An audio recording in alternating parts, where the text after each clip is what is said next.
Landmark Press Council case puts independent media and opinion writing on trial by Satori News.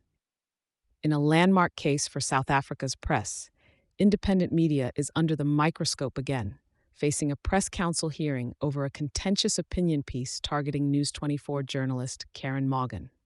This case, brought forth by Maughan's legal team, will rigorously examine the boundaries of commentary in journalism, distinguishing between robust critique and damaging insults within published media.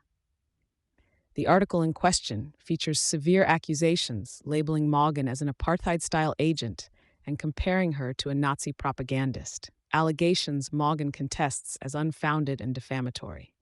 Such strong claims underscore the debate at hand. At what point does the journalistic latitude for commentary infringe upon an individual's dignity and reputation, contravening the ethical standards enshrined within the South African Press Code? Independent media's recent editorial challenges accentuate this tipping point. The company's past includes unverified assertions against the Daily Maverick and an erroneous identification during a campaign to unmask an anonymous critic, leading to a significant lawsuit. These incidents compound the importance of the current press council hearing, which not only reflects on one article, but also implicates the broader ethos of media accountability and the fair exercise of freedom of expression. Both testimony and the press code itself acknowledge the right to publish commentary that is extreme or exaggerated, provided it's in the public interest, devoid of malice, and built on a reasonable interpretation of facts.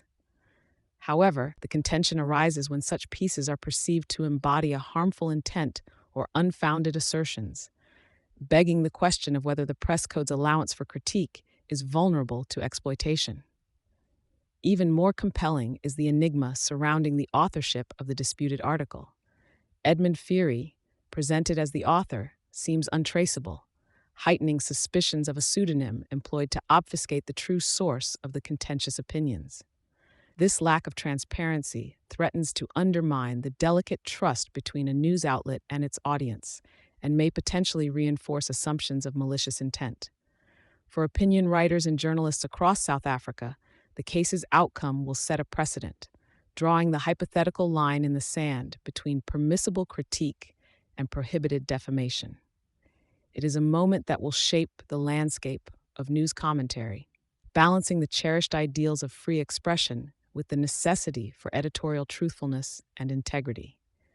The Press Council must now navigate this complex scenario, weighing the principles of a free press against the obligation to protect individuals from slanderous harm.